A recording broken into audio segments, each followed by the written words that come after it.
राम मंदिर निर्माण का बरसों का संघर्ष 22 जनवरी 2024 को पूरा हो गया और मंदिर में रामलला की प्राण प्रतिष्ठा के साथ राम राज्य की परिकल्पना भी हिलोरे मारने लगी है।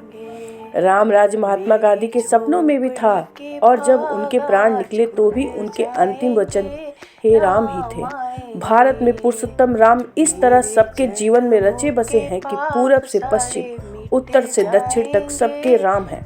हर कोई अपने नज़र से प्रभु राम को देखता है और उनके राज की परिकल्पना करता है।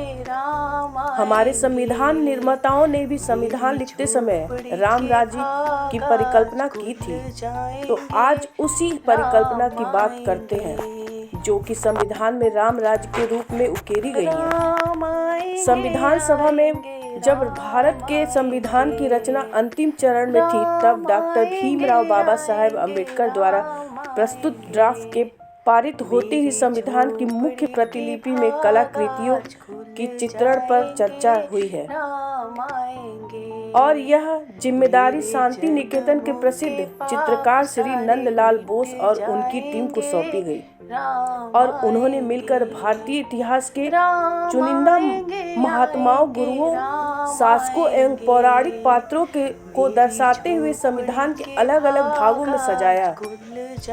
संविधान का भाग 3 है जिसमें हमारे मौलिक अधिकार की डिटेल है, जिसके पहले पन्ने पर श्री राम, माता सीता एवं लक्ष्मण जी का चित्र है। यह तस्वीर उस समय की है जब श्री राम रावण के वध के बाद अयोध्या लौटे थे। संविधान के इस भाग में श्री राम का चित्रण ही सबसे उपयुक्त चयन है। भारतीय संविधान के लागू होते ही समस्त भारतीयों को उनके मौलिक अधिकार प्राप्त हुए और वही भारतीय लोकतंत्र का सबसे मजबूत आधार है। उनके अलावा संविधान में महाभारत का दृश्य है जिसमें श्री कृष्ण अर्जुन को गीता का उपदेश दे रहे हैं, जो राज्य के नीति निर्देश सिद्धांत वाले हिस्से हैं। इसके अलावा संविधान के 7वें हिस्से में सम्राट अशोक बौद्ध धर्म का प्रचार करते देखा जा सकता है, जिसके अलावा संविधान में भगवान महावीर को भी जगह दी है। जाहिर है हमारे संविधान में भगवान रामकृष्ण, महावीर, जैन को जगह देकर उनके सिद्धांतों को लागू करने की परिकल्पना है।